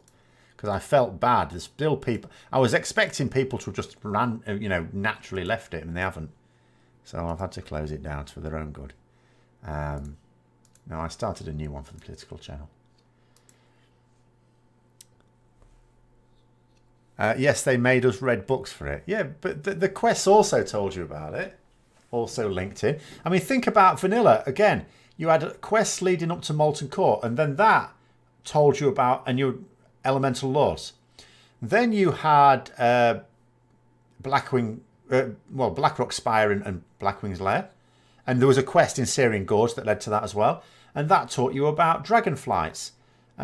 You had then Anchorage, and that told you about old gods, and then you had Naxxramas, and that told you about the Scourge, as well as what you learnt about the Scourge in Eastern and Western Plaguelands as well. It was all very well done. You didn't know what Titans were until Legion. I mean, there were quests in the original, in vanilla, that taught you a bit about them. But in vanilla, they were considered by the denizens of Azeroth to be mythical creatures. They didn't know they actually existed. Whereas now we know they actually existed. Obviously we knew, but as our characters, they didn't. So Alderman was an example of finding evidence that actually maybe these things did exist. A mech suit ranged, a turret-based ranged, and a medic-based healer. As long as it's all ranged. But they weren't going to do it. They won't do it. But they could do two. They could do two. I mean, that idea would work, I will grant you. But I don't believe they would do it.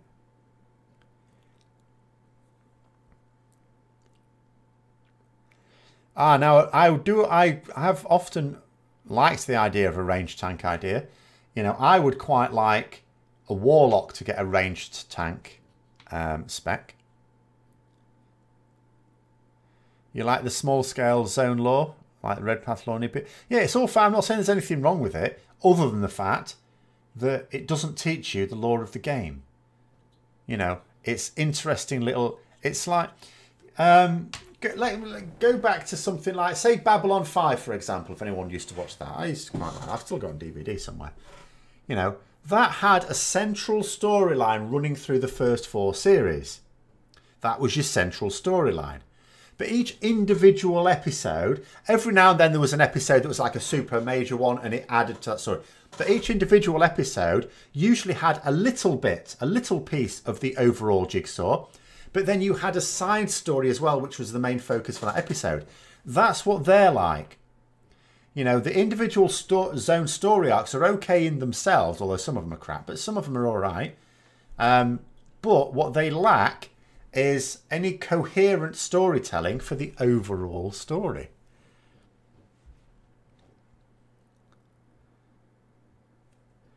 I underestimate how lazy you are. You would never actually have cancelled your sub on page. Well, there you go. That's why I had to delete it. If there was a new class, it ought to wear mail and be ranged. Yes, actually, yeah. Mail ranged, exactly. Preferably using a bow. Dark Ranger. That's somehow different to a hunter. I think they could do it. I think you could have a mail-wearing bow Dark Ranger that's actually technically a caster, but it's armed with a bow and not a staff. I could go for that. I could go for that. They're too conservative with their ideas about classes. Classic might also give Blizzard the green light to press ahead in making retail a cooperative session game. In what way? What do you mean co-op session game? Well, you get someone to that. How many people read the quest logs, like the terms and conditions of the contract? You do the first time. You've got to have a bit of an inkling about what you're doing, surely. I mean, yeah, granted, if it comes up and it tells you to collect 10 apples, you're probably not that interested in why you're doing it. But for some quests, yeah, of course you read them. I read them. Not the second time or third or 10th time I do them. You'd also like to see Demon Hunter get a third spec, which would basically be the WoD demo spec. Oh yeah, Warlocks will love that. We had Apotheosis. Could almost tank it in once. It was when Warlocks were the most fun in the game. I would, for years, in fact, ever since TBC, I've, you know, when they used to do a little bit of tanking on Illidan, I've thought you could actually have Warlocks as tanks. You could make a Warlock tank spec. I always felt they should. And when they changed the talent system in just before MOP, that was an ideal scenario to introduce it. You're liking the story arcs within Grizzly Hills, also staying on the ground and enjoying it. Grizzly Hills wasn't actually one of my favourite ones. I don't know. There were a couple of parts to it I quite liked. I did. What do I have as favourites? Borean Tundra. And they said Taurian Bundra then. Borean Tundra, pardon my spoonerisms, was a really good one. Sholazar Basin. I like that a lot.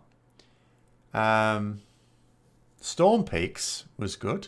But the thing with Storm Peaks is I really enjoyed it the first time. And the first couple. But then after a while it just grated on me and I got pissed off with it in the end. All the stuff with Ursoc and Worgen. That wasn't what it was for me. I wasn't so keen on that part. Double pistol or hand crossbows. Oh yeah.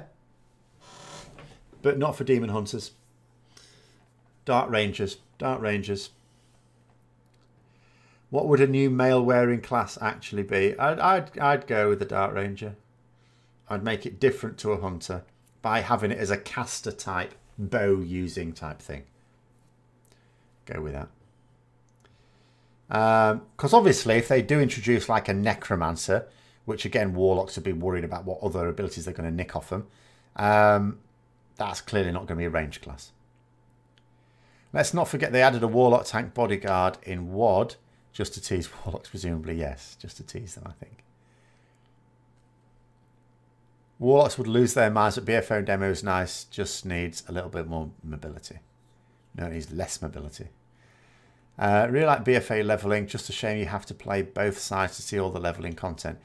Yes, I mean, that's something they considered an advantage. From their point of view, it probably is, because they were suggesting, weren't they, in the live Q&A, oh yeah, it's really good, isn't it? Because it gives you a bit of impetus to go and play another character on another faction and play through the same old shit, and you can't even trade between the two. Fantastic, thanks Ian. But at the same time, I'm not going to criticise having different storylines in different factions. If you're going to have the notion that factions are divided in PvE, then of course it's a good thing that they have a different levelling experience and have a different storyline. I would rather they did not have distinctions in PvE, and therefore that would be unnecessary. Storm Peaks, when they realise zones should be designed with flying in mind, or not at all. Yeah. Your bodyguard tank was Canrathrad, who we defeated for the green fire and could use meta. Shall make a strong stamina Nord necromancer tank with your long flowing hair. You should be loved. We shall see. You can't quite put your finger on why, but BFA's levelling is the one you feel least compelled to do. Oh, well, so do I. But I can absolutely put my finger on it. Is because you've got to do the major quest lines in every single zone. If you do the major quest lines in every single zone, that will get you to level cap. So it's inefficient to do side quests. Which means you're having exactly the same... Well, that's what it's like for me anyway. That's why I haven't bothered leveling another character in BFA. Because I know it's going to be exactly the same as when I did it on my Paladin. And remember, I did it a lot in the beta as well. Now, normally in Alpha and Beta, people keep saying, oh, you know, you must get bored of leveling. You've done it so many times, you'll be bored when it goes live. I never have before. Before BFA, I never found leveling tedious when it went live, because it was a different enough experience when you put it all together. But in BFA, it's, for me, going to be identical, because usually you can mix it up, because you need to do the major quest lines and you need to do some side quests as well. And you vary which side quests you do, and it's a different experience each time. No. And the other problem is it as well with 3 zones and with the scaling. One of them is easier than the others. Like, I'm going to be honest, when you're at lower level and your gear's a bit better, crap, I've been missing it so long I can't even remember the names of it. Vol'dun, is that the desert one? Do you know what? I haven't played this for so long I can't even remember the name of the bloody zones. The desert one is the most challenging to do quickly if you want to level through quickly. So you do that first. If you hoard.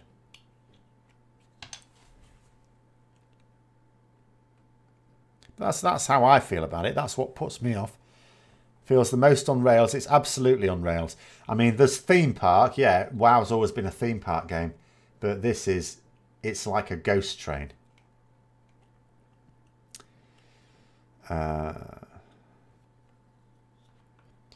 You've only done world quests and all quest, war, raid and zoned on one character on both factions.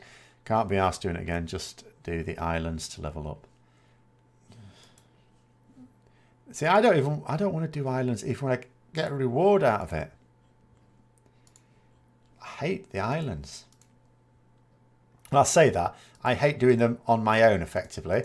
You know, if you're doing it with some friends and you're just having a laugh, then it's all right. Because if you were like just talking to people, it would take your mind off the mind numbingness of the event. Excuse me.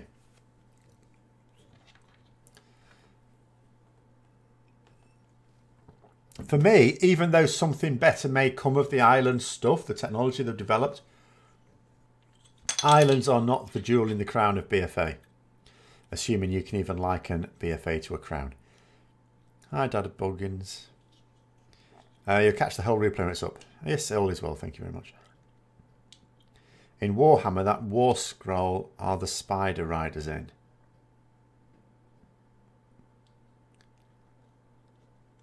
What war scroll? Sorry. Gloomspite gets. You're getting about 50,000 gold for pets. Oh, from the islands. You don't play the game, you're not motivated by gold.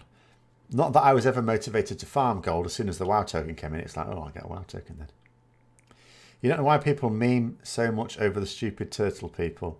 You prefer the penguin bobsled world quest. I like shell game, but the problem with the shooting of the gulls and the crabs is that it is tedious. Now, the one where you have to go through that little maze, that used to be tedious, but they've improved that, so that's okay now. What other ones? Do they have another one? I mean, obviously they've introduced the one where you're the crab now, haven't they? I mean, have they got another? What's the turtle one? So you've got the shell game one. That's good. I like that.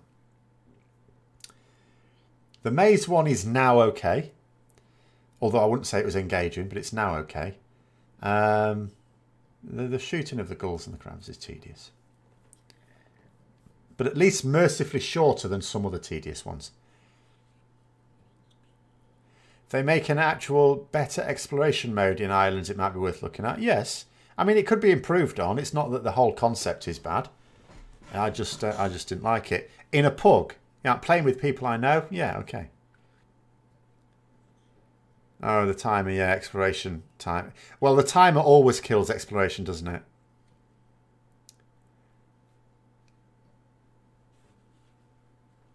Calligraphy is one of the new ones. I haven't come across that one then yet. They also have one where you have to draw a pattern like the question. Oh, I remember that one. That's not a turtle one. Is it a turtle one? I remember that one. I've done that one though. I must. Is that a turtle one?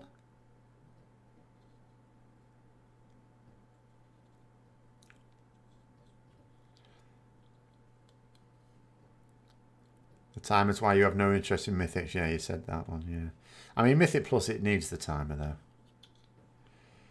You think the most fun thing to do in BFA is the one where you have to flip two. Yes, that's the shell game. That is the most fun. I used to like doing that. In fact, many years ago, when I used to be an avid reader of Garfield, and there was a Garfield website that had a version of that. You know, I used to do that all the time. Loved it. Nice little bit of brain training.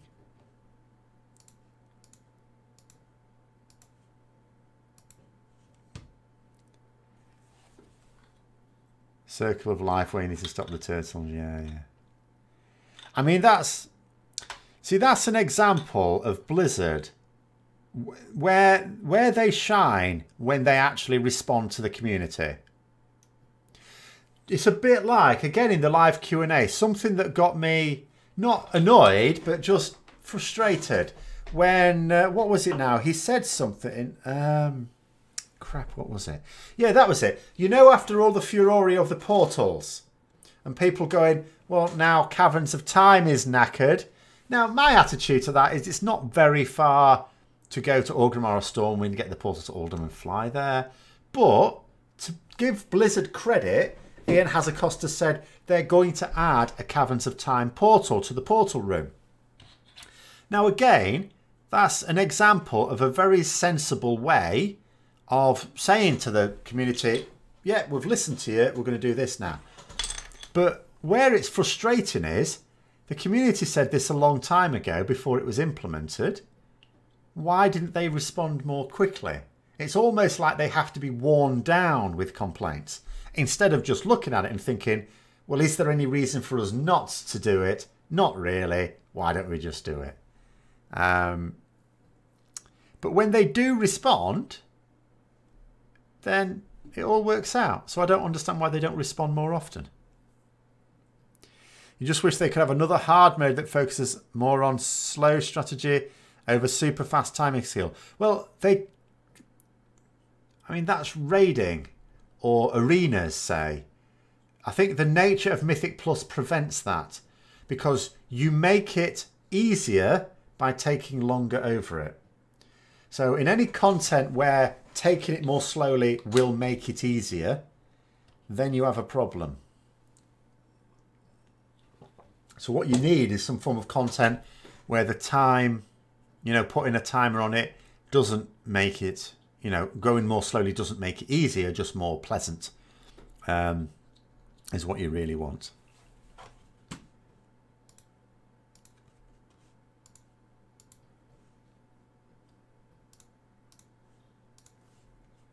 Trying to see if there was anything else they talked about that I was interested in.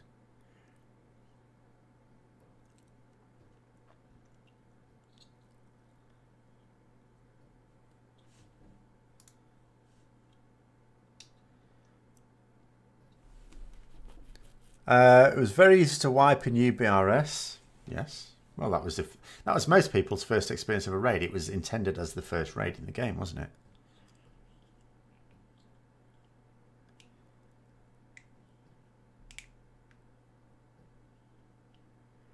Gold as currency. Well, I think I glazed over that bit. Let's have a look. I'm not interested in currency. Go on, what did they say then? I've got the MMO notes up as well. Is this just about the economy?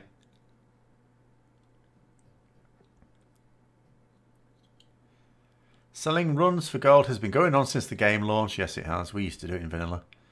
It's much healthier for it to happen with in-game currency over sketchy methods.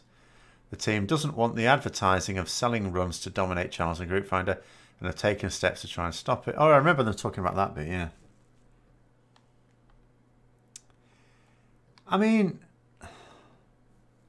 I don't pay any attention to the economy side of it, so I really have no idea. I don't even know what's a lot of gold these days. Probably multiple characters with gold cap, and a guild bank with gold cap as well. They're happy that people not making millions off the mission tables. Yeah, that's always been an issue for them, hasn't it? I mean, they have scaled back the mission tables. To be fair, I would say, you know, because people were sort of talking about these mission tables as being like Farmville, weren't they? And I think to give Blizzard their credit, they have scaled that back in BFA. It's still there and it still provides things, but it's not like it was in Legion, and Legion was nothing like it was in BFA. 10k is a lot for you. I don't know what it might be for me as well. What's a WoW token now? How much gold does a WoW token get you now? Do you know what? I've done this for the last 3 weeks. Had to log into the game for some reason. And it'll be the first time I've logged in. Everyone will wonder what's going on. You really hope they don't bring back these ridiculous lucrative gold missions. Oh yeah, I think they've learnt that lesson. I don't think they're going to be doing that again. If everyone's a millionaire, no one is rich. Exactly. Well, a million, yes, is all of a sudden not a million. Yes. Oh, hello. Someone, is there a notification? Oh, no. Oh. No, never mind. Let's not log in. On the US, 116k. Oh, actually, I don't need to log in. Yeah, there'll be a website where I can find it, wasn't there? Wow.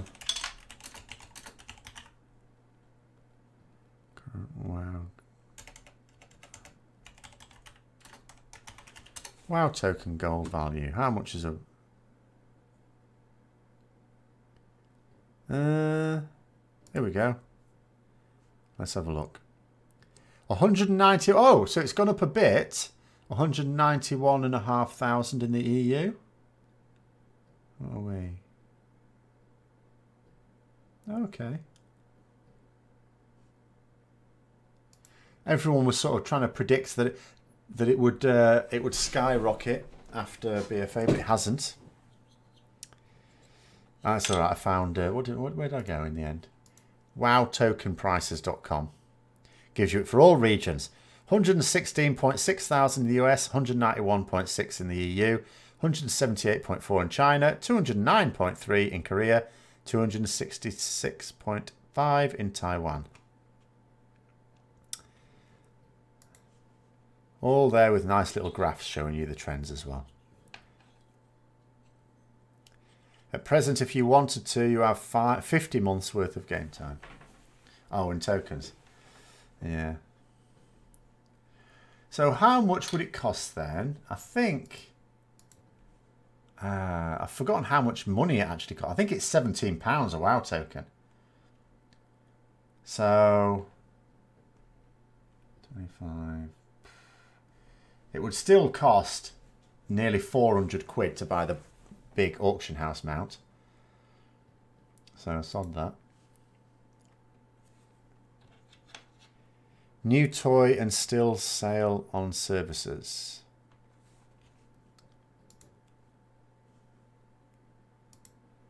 Oh, it's PTR update. That'll be why that was messing about.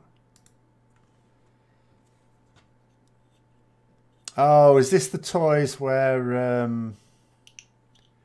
it's supposed to be proceeds going to like esports stuff?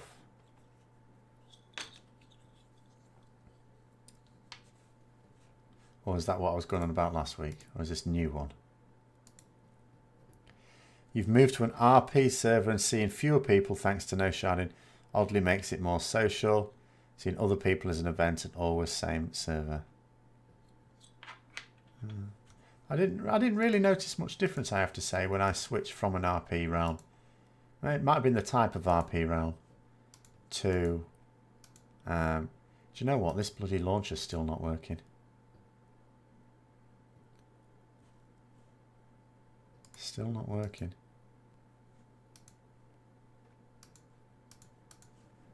I don't think I'm getting my Morrowind. I probably wouldn't play it anyway. If I want to play an old game, and play Baldur's Gate. Which I also need to go back to because I've got an Evil Paladin as my party character this time. Which will solve all sorts of problems. Oh, actually, is it? Oh, it's working now. Huzzah. Right, I'm going to download Morrowind.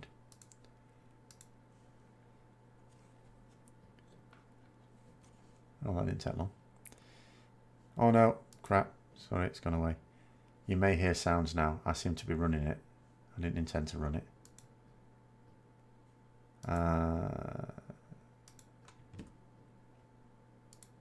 This does not run it on my... I don't think I need to run a very old game on my SSD. Where do I want to run it?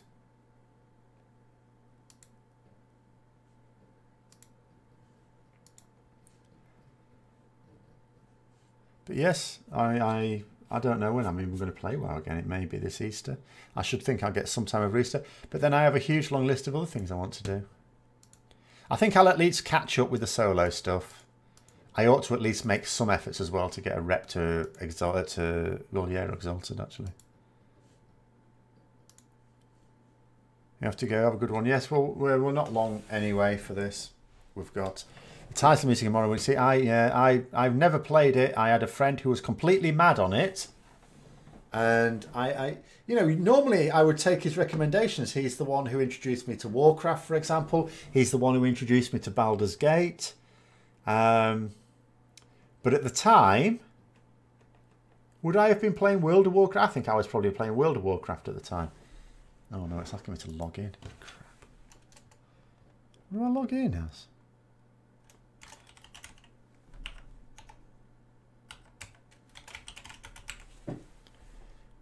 But do I feel the simulations are accurate on raid bots? They're as accurate as you're ever going to get. Raid bots doesn't come up with its own simulations. They are from Simulation Craft, and therefore they are that. Put it this way: Simulation Craft is produced by the top theory crafters, multiple of them, and Blizzard use Simulation Craft for their own simulations.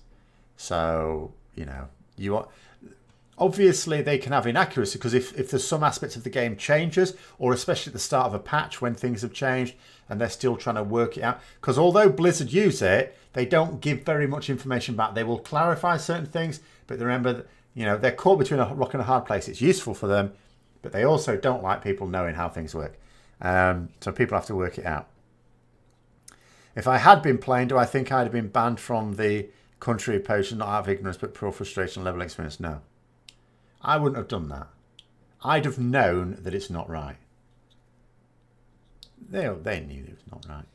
As I say, if anyone's been banned that genuinely wouldn't have realised, because they're not long in the tooth enough in the game to understand about exploits and bannable practices, then I would have sympathy for them. Any guesses on how they'll implement the B mount? I hope, because that is actually something I've actually said earlier. I've got to retract it now. It's not just the story I'm interested in. If I can obtain the B mount without having to do a load of crap, then I would like to do that. I love the B mount, but I'm afraid I don't know. Do I have all the new raiding with leashes pets? I wouldn't have thought so. I've never been a... The only time I ever collected pets is when I needed to build up a collection of them.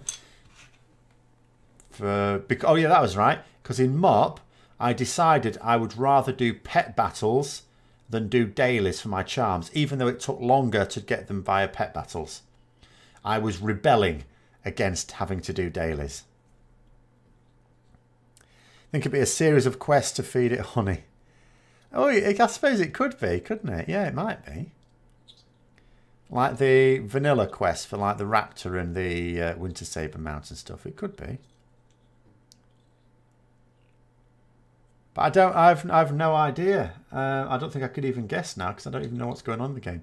But if anyone tips me the nod that it's been implemented, and well, I'll realise myself because I do keep my eye on Wowhead. Then if it doesn't seem too much of a pain in the arse to me, do you know? Watch this. Watch it. It'll end up being a mount for the, from the last mythic raid boss in the game, and then that'll be it. Be screwed. Not getting it. The new thing is killing me with predictive text. Yeah, it does. Well, yeah, I don't like mine when it does that, but it never seems to get it right. But it doesn't matter. I don't send that many texts or type that many things in it. Occasionally I type some responses on YouTube to it, from it. And of course, when you're doing something that's very fantasy based, you put lots of words in that don't actually exist in a dictionary, then yes, it confuses it.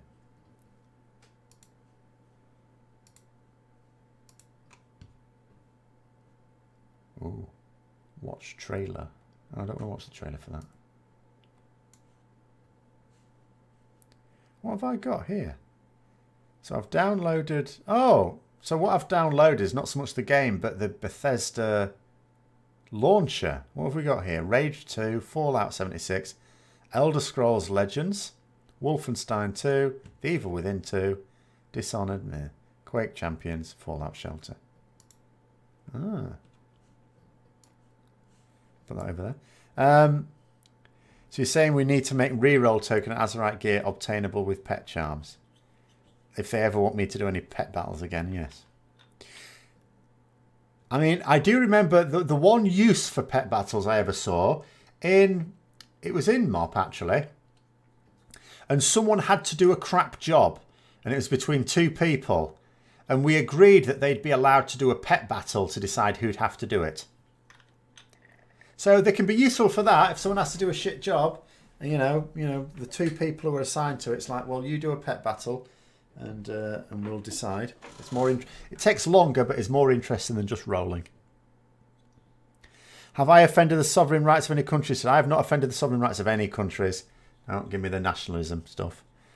I reject all forms of nationalism. I don't know what you expected me to say in that video, quite frankly. You knew what I would say. Kulturan voice is much better this time around than the awful Worgen ones. Well, yes.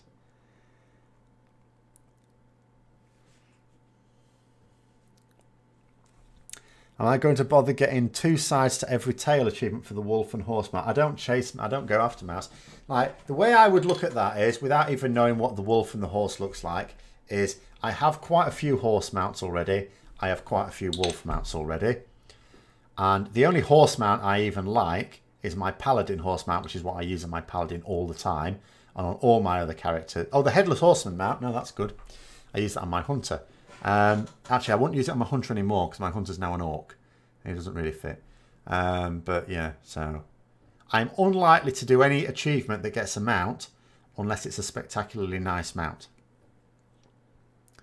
So I wouldn't have thought so, if I'm honest.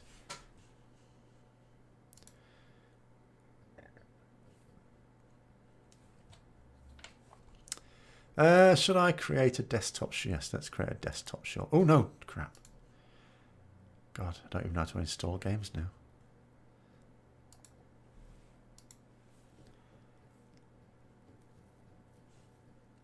And then maybe this summer I shall have a little play of it. And the only reason I'm downloading it now is because apparently you can only do it till like the 31st of March.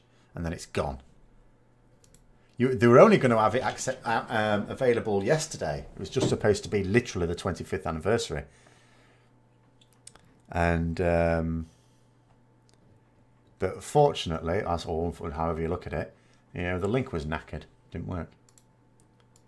So yes, if anyone wants to download a PC copy of Morrowind, then, you know, you need to get onto Bethesda and find out how to do it. Flynn Fairwind. Oh, well, see, the only thing he's my favourite character in BFA. I saw what he was up to because I did all the stuff in the beta, but whatever has come out since then, I haven't really seen. So, apart from on like YouTube clips. But I would like to think that they're going to properly utilise him because he is absolutely my favourite character. Everyone likes a rakish drunk, I think. Perfect. He's slightly posh and completely pissed all the time. He's an ideal character. But anyway, I think on that note, we'll call it there for this week. We'll be back on again next week, of course. Thanks very much for coming on, everyone. And have a very good night. And until next time, I'll see you later.